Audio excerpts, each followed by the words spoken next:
Wave their hands in the back. We have. Gentlemen, could you share your names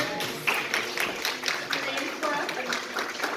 Oh, Francisco Rios. Francisco Rios and Jorge Cardenas. Jorge Cardenas, and I am just like that this morning. These two gentlemen are gentlemen that you can also go to for participation in the DLAC, and we are so grateful for the contribution that you made with that particular committee. So thank you both. Thank you both for being here. Okay, I'm always starting to make sure that all of you should be recognized in one way or another, but next, I get the good fortune of introducing our speaker this morning. Our speaker, Sean Donohue, is an expert in the field of parent coaching and family coaching, and he does it in a variety of different ways. So this morning, I look forward to hearing and introducing Sean Donohue. Good morning, Sean. Is that okay?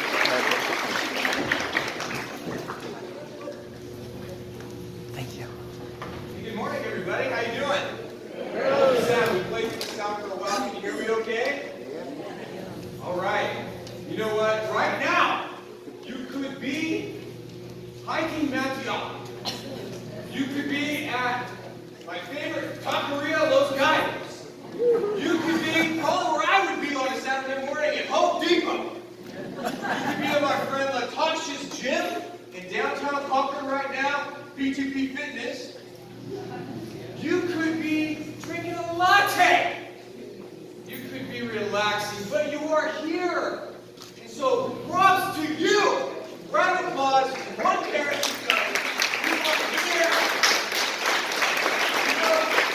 Seriously, you have a round of applause. You do. Parenting is the hardest, most important job in the world. Oh my gosh, being married and having 3 kids, 3 daughters. Woo! Hard! No one ever told me it'd be this hard. It is hard. Is it just me, or is it hard for you too? You know what? Everything beautiful in life, everything beautiful, everything meaningful requires hard work. If you are a carpenter, an expert carpenter, you have worked on your craft. It didn't just come overnight. If you're a businesswoman, you worked hard to get to that place. Nothing was given to you. You had to keep pushing and keep pursuing. And we always say things like, family comes first. Right? We say that. It's like a thing you hear. Family's the most important thing. Some people even have their last name tattooed on their back, or on their arm, or on their thigh, or wherever, or on their big toe or something.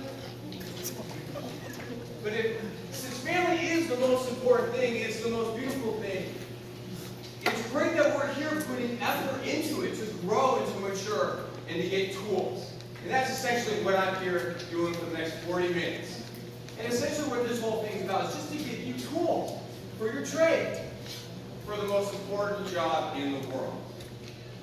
We're going to laugh, we're going to tell some stories, and we have some great breakout sessions. But first, let's acknowledge the beauty of young people. Because I love teenagers, and they invented, clearly a teenager invented the meme, just like a picture with like a silly picture with like a caption underneath. Definitely was somebody aged probably like 13 invented this. So hey, props to all you teenagers for giving us memes.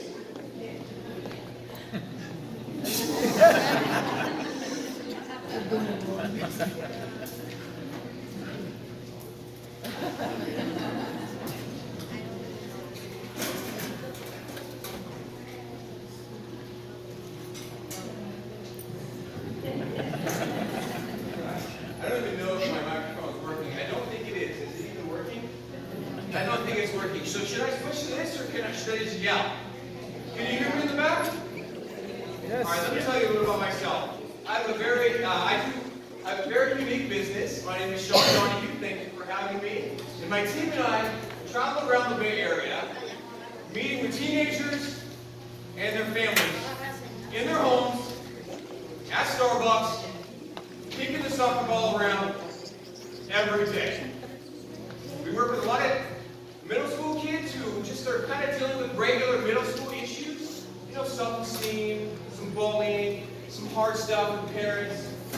But we also work with, you know, some really, really difficult situations with really defiant and out-of-control teenagers. You know, just 2 days ago, I met with a mother who had bruises on her arm from her teenage son. Some really hard stuff. We love teenagers and we love families. We saw a need of how to help. Remember that TV show, Super Nanny and Nanny? So that show was on, you know, like 15 years ago. So I'm 40 years old, so like when I was starting to get married and have kids, around 25, you know, there was this English lady. She would go into people's homes and she would be like talking to the parents and coaching them. Like, Johnny, son, look at your kids. Your kids are out of control. Johnny, what are you doing? Why are your kids not in control? They're acting so naughty. And I saw that lady, and I was inspired. And I said, you know what? I don't know what I'm supposed to be doing with my life. Maybe I'll coach basketball, maybe I'll be a high school teacher. But this is what I do. Every day. For 20 years, I'm here to report to you 3 things for today. 3 takeaways, and on that sheet in the back and all these breakout sessions, you're going to walk away from here with a lot of new tools. If someone could turn my mic on in the back, that would be awesome. I got good news for you. Walt Disney kind of screwed up a lot. That's good news for us. I also got good news. Oprah got fired. Well, is that good news? Oh, it's great news. Some of you right now, you got a teenager or a middle school kid in your house, and you're like, what the heck is going on with this kid? Sean, I don't know what to do. My son like pees in the cat box for fun. What is he doing? Sean, my daughter is on Instagram and I can't get her up. I have one of my teenagers still doesn't really know her times tables yet. I went to Oak Grove. Oak Grove. My daughter went to Monte Gardens. I used to play with fire a lot when I was in middle school. Anybody else play with fire? All right, thanks for not judging me. Good. Thank you for raising your hand. These 2, you're my friends. No one raised their hand like this guy. I don't know if you remember this, but about 20 years ago, some middle school kid burned a field down in Concord. And there's actually still black marks near the BART tracks over there by Tree and San Simeon. And now that kid's standing up here talking about parenting. Don't give up on your kids.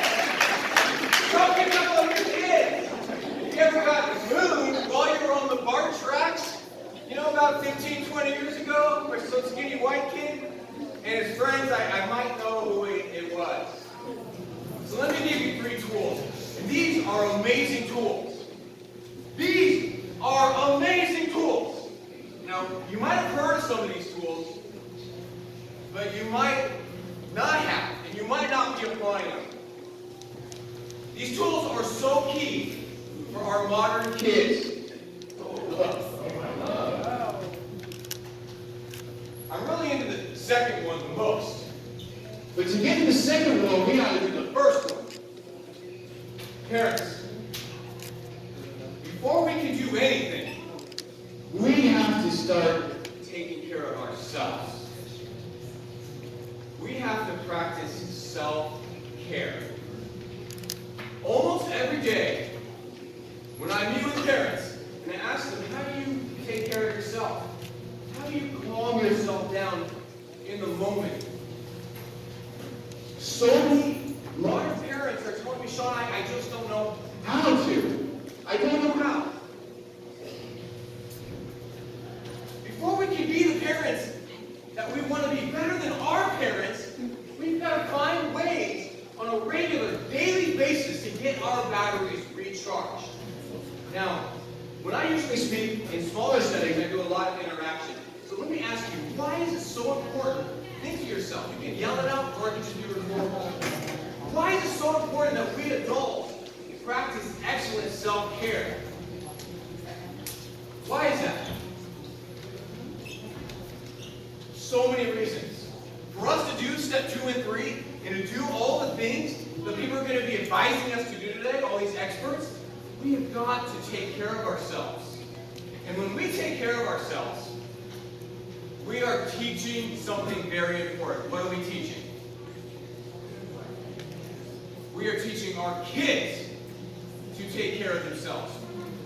This generation of teenagers sucks at self-care. They suck at it. And their main way of chilling out after school is right here. And this thing has been medically, scientifically proven to cause depression, anxiety, you're comparing yourself to other people. It can really screw you up. Does anyone else agree? Now, we've got to practice self-care because one, we need it for ourselves. We need to have coffees with our spouses or our co-parent. We need to go on walks on Mount Diablo. We need to go out for a beer with your buddies at the Hop Grenade. You need to find ways that work for you to really get your batteries recharged. Now sometimes people ask me, Sean, I don't know how to do that. And I say, I can't tell you right now how to do it. This is for you to figure out. But it's so imperative you figure it out because your teenager needs to learn that from you. There is no class in the Mount Diablo School District on many of the most important topics in life. It is these amazing teachers and principals. Props to them. We love you guys. It is your job to teach science and math and history. It is not their job to teach our kids how to be good people, how to calm themselves down, have a well-balanced life, how to be a man of integrity, a woman of self-control. There is no class called self-care. The most popular class at Yale University right now is called How to Be Happy. Whose job is it to teach our kids these values? Whose job is it to teach our kids to calm themselves down, to balance their life? Whose job is that? So if our kids are not doing well in this, whose fault is that? We need to take at least partial responsibility. Should I change mics or are we okay? We're good. Can I say something kind of edgy and controversial? Yes. It's pretty edgy. I wish I had a time machine, and I wish I had psychic powers. Now, I don't know what you would do with those two things, but here's one of the things I would do. We have a problem with our kids right now, with violence, school shootings, horrible, unimaginable things that we didn't have when we were kids, right? I wish I had a time machine because I would go back in time to Florida, to these places, when these kids are going through this horrible stuff, like being expelled from school. That's a horrible thing, right? That's a horrible feeling for a young person to lose a parent, to get bullied, to feel alone. And I would go up to them and I would say, we're going camping. And I would take them out in the woods. We would fish and hike and talk. And we would talk about the importance of learning how to calm your body down. About not giving your power away. And I would model it by taking them out like that. Wish I had a time machine. Our kids need us to take care of ourselves so that they can learn how to take care of themselves. If you don't believe me, there's a ton of research on it. The research is telling us our generation of adults is stressed out. 57% in this survey of adults said their stress was at a 7 or higher. It's not a good look. It's not a good look. This is not a good look also for us. 20% of parents in this large survey said their stress level was a 10 out of 10. So I have good news for you. Chill out. Shut up, bro. Yeah, chill out. Chill out. Find ways to chill out. Prioritize chilling out. Help your kids to chill out. Because if we don't chill out, we live a stressed out life.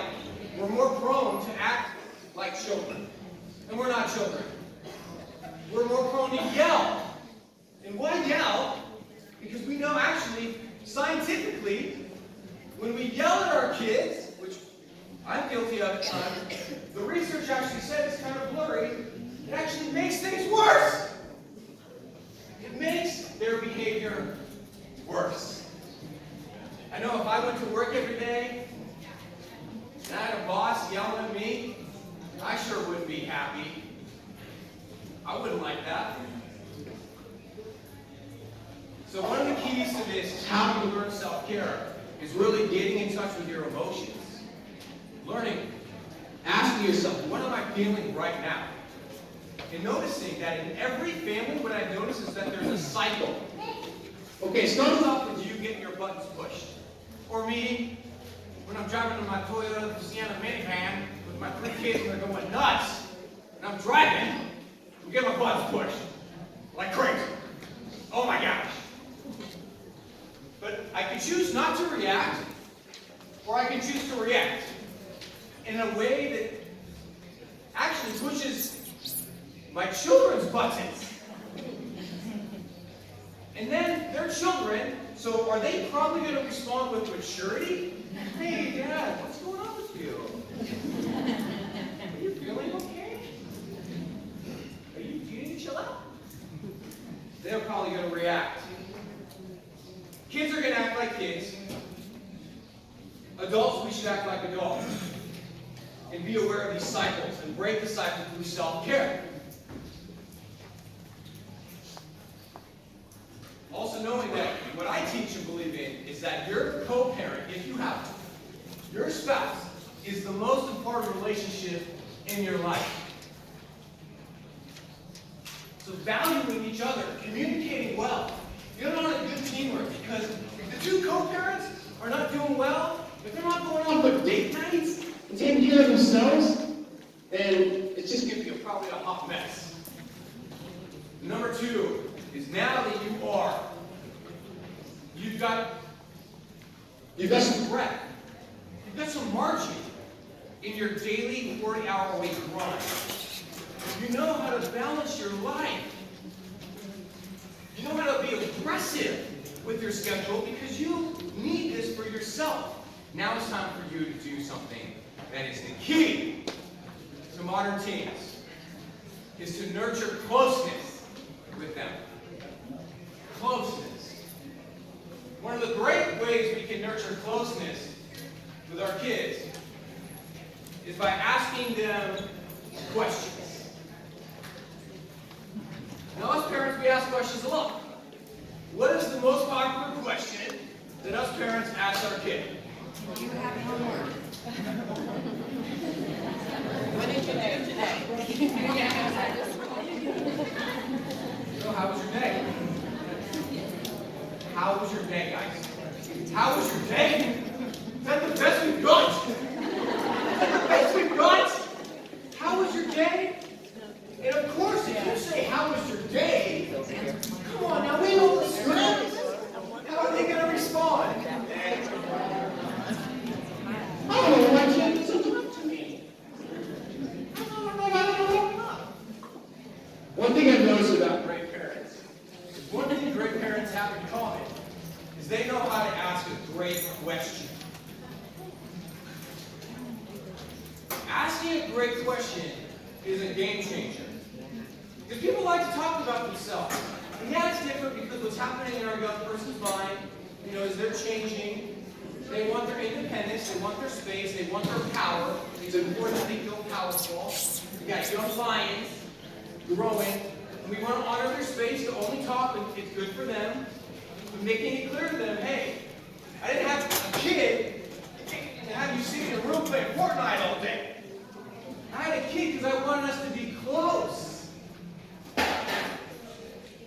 example of some great questions.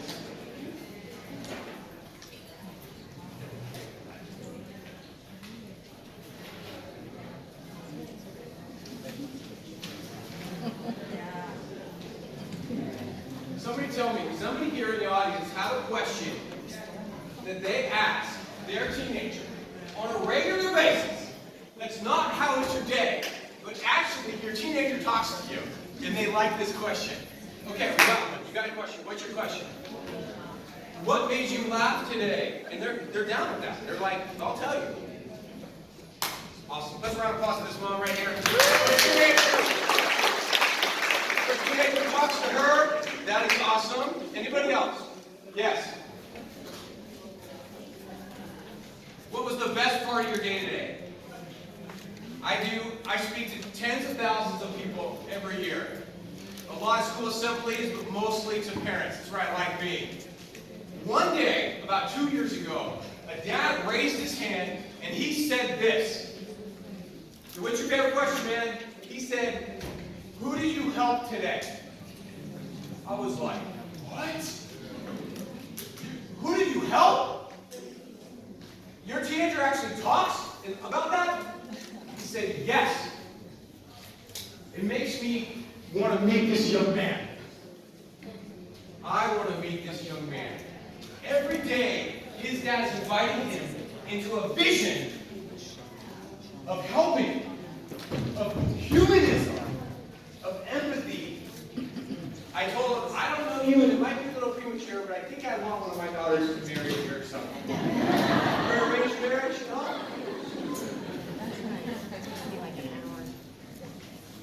Favorite questions?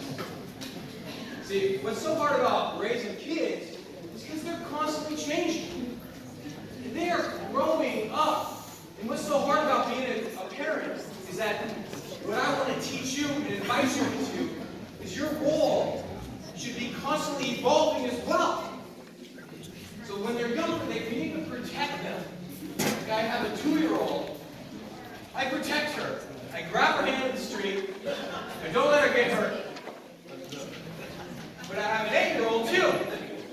And as we grow and evolve, our approach to them should grow and evolve. And as it does, you will see our closeness really be nurtured because they'll be honoring our evolution. One of my least favorite things that I hear parents say, and I'm just saying this to be helpful, is I parent all my kids the same way. Guys, kids are like a beautiful cut of meat, like a beautiful piece of wood. They need to be handled uniquely. You can't just cut into a beautiful piece of meat any way you want to cut it. There's a popular saying out there, you might have heard it. Kids are not like bonsai trees, right? We're controlling them, cutting them. They are like wildflowers. Some of you have some wildflowers in your house right now, don't you? Like, what is going on? Who is this kid? Did we adopt somebody accidentally?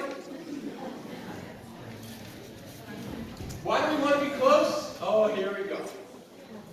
Because this is our time, y'all.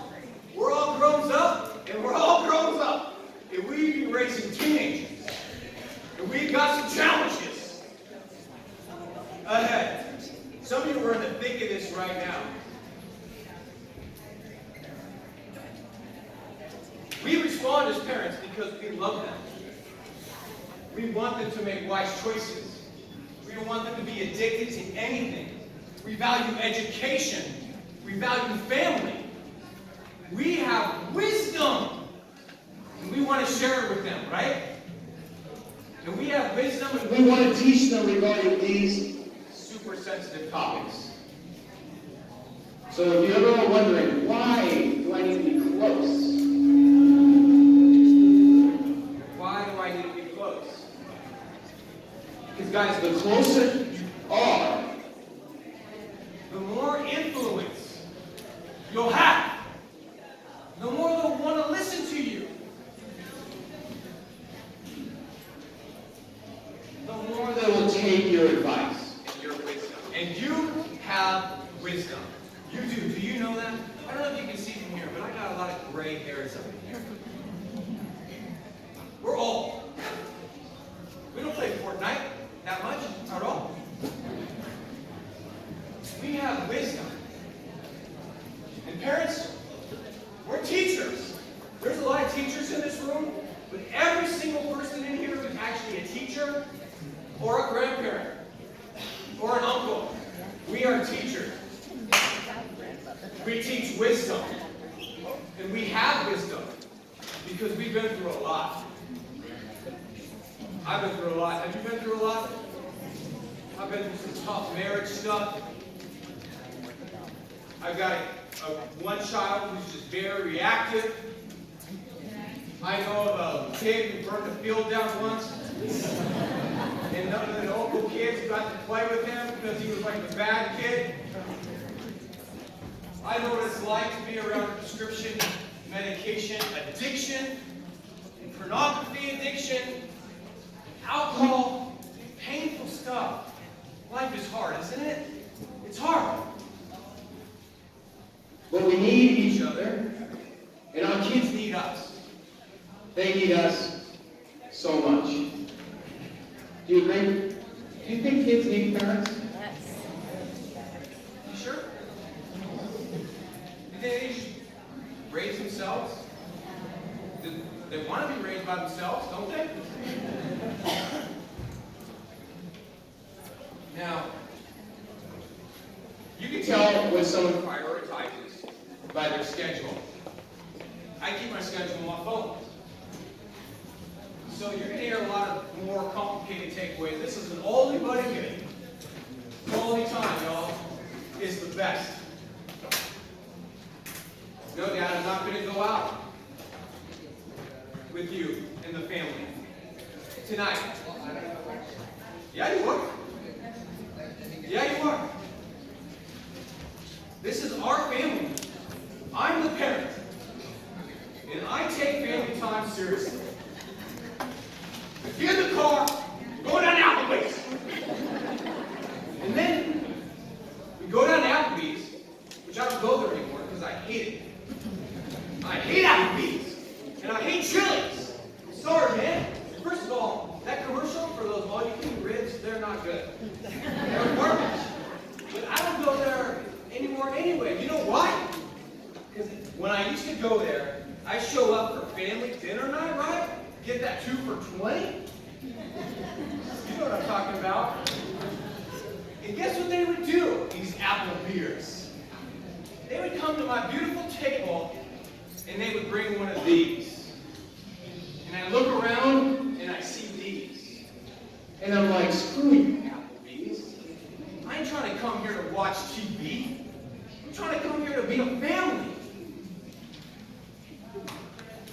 I'm trying to come here to talk and connect and get off of our screens. As you can tell, I'm kind of an alpha male. I like Golden State Warriors, big Steph Curry fan. Know that guy? I like football and fishing. My favorite thing to do is just be outdoors. And I'll tell you right now, if someone tries to come up on my family, I'm not having that. Anyone else agree? Right now, we've got two things in my mind, two things that are trying to come up on our families. And I'll tell you right now, my advice to you would be no way. You get tough on these two things. The first one is drugs. I don't mess around with drugs. Vaping is a drug. Nicotine is extremely addictive. I just went to a bachelor party in Yosemite, and I was the old guy there with some bunch of 25-year-olds. And the young guy there was a 21-year-old UC Davis Jr. Here's a kid. These are some kids and young men that I used to mentor back in his day. And the youngest kid, you know what he's doing the entire trip? He's vaping. And I asked him, hey man, when did you start vaping? Probably sophomore year of high school. So now you're in a fraternity at UC Davis. How many of your other fraternity brothers are vaping? We said all of us. I said, are you guys like addicted? He said, oh, definitely. We have an epidemic on our hands with vaping now. You know what's so hard about being a parent? They didn't have this stuff when we were kids. It's so hard, isn't it? We're trying to catch up. We can't ask our parents about it. I mean, what do they know about these things, right? We're the first generation of parents who have kids who have one of these or want one of these. And it's hard. We need each other. We need to take care of ourselves.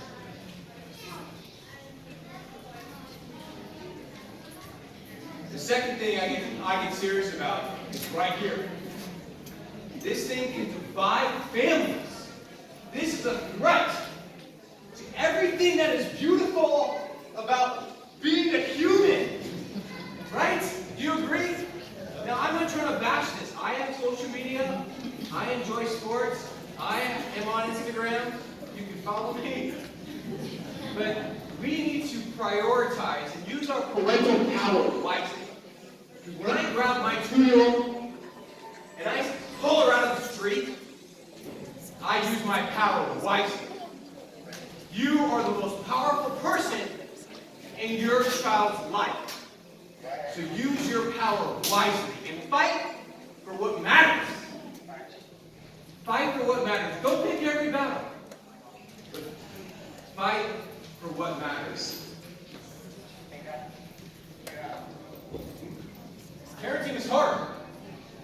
Because if you're doing it right, and if you're doing it the way all these workshops are going to tell you what to do, it's going to be hard. Like, for example, talking to your kids about sex. That's kind of awkward, right? That's hard. You guys agree? How many of your parents talk to you about the dangers of sex and pornography? So we need to talk to our kids about pornography and sex. Oh, no. They get that in the old 5th grade. They get that in 5th grade. That's not my job. It's not a teacher's job to raise your kid. And what's so hard, I have a lot of teacher friends and teachers in my family. They're like feeling like, hey, I'm trying to, these parents are asking me to raise their kid. Guys, they're not qualified for that. That's not their training. That's not their gift set. That's not their job. So we need to talk to our kids about all this stuff. It's so much stuff. Because we have wisdom. That's going to be hard, right? But if we nurture closeness, then the possibility of them soaking it in goes up. Because if we don't talk to our kids about, like, sex, for example, where are they going to learn it from? Guys, what? I just heard a lot of people say friends. Friends? No! They're not learning about it from their friends. If you said friends, you are all. You are all. No! They are going to learn about it from the most powerful educational device in the world. Do you want your daughters learning how to handle their bodies, their sexuality, from the people on this screen? Do you want our young men learning about integrity, self-control, about honoring women, honoring themselves from the people on this screen? Well, if you don't teach them it, where are they going to learn it from? If you don't teach them it, where are they going to learn it from? This is a parent's job. Which leads me to my last 3. But before I do, let's take a break. We got about 5 minutes left. Oh, are we? I think we're at time?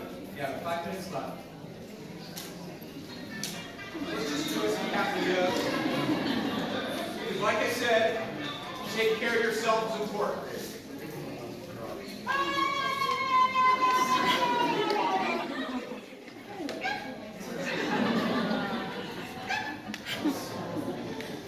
Enough cat for you guys. Let's get serious.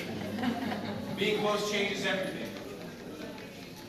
The third thing, my tools, is for your job, is to teach wisdom. Because we have so much wisdom. So you have to speak up. You have to talk. Let me show you my 2 favorite places where I teach wisdom. Place number 1 looks like this.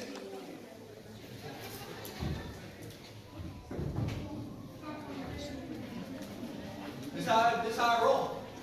Just chilling out on the couch or in one of my daughter's beds, sitting with her, saying night-night. My second other favorite place to teach wisdom is the bagel shop.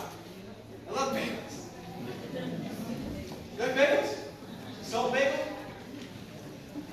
Here they are, eyeball to eyeball. I got her. She's all mine. Let's talk. She's trapped. One day soon, I'm going to have a conversation. It's going to go, hey, we need to talk about this. And my daughter is going to go, no, Dad, no. And I was like, no, this is our time. I've been waiting for this my whole life. This is go time. This is the talk. Now, take a deep breath, because what I'm about to say is so beautiful and freeing. You can still be a great parent and have a troubled teen. You can still be a great parent and have a troubled teen. Because we're teachers. If we go to Mass on Sunday or to synagogue on Saturday, and then we don't listen to what they tell us to do, that doesn't mean they're a bad rabbi or priest. It just means we're not ready to learn that day. Somebody told me not to play with fire when I was a kid. I wasn't ready to learn. I was a slow learner. I got a lot of slow learners in my house. How about you? Teachers, the best teachers are patient. It's a slow game. We take care of ourselves. We utilize our uncles and our aunts. We utilize the forest. We utilize hotel rooms for getaways. And we teach wisdom on these areas because it is our job to teach. Here's our closing video. My name is Sean Donohue. My next workshop in 2 hours is what teens wish their parents knew. You can follow me on Instagram. I also have a free webinar, so if you give me your email address, I can email it to you. And here's our closing video.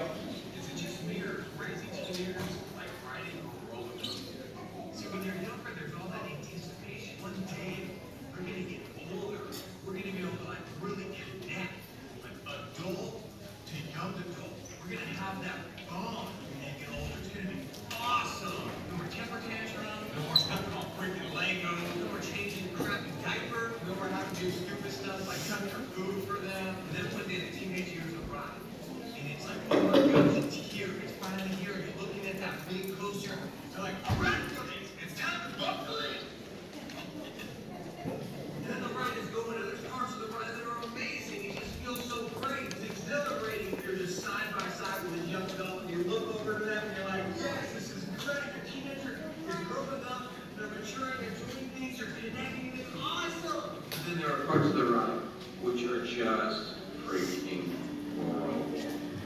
Parts where you just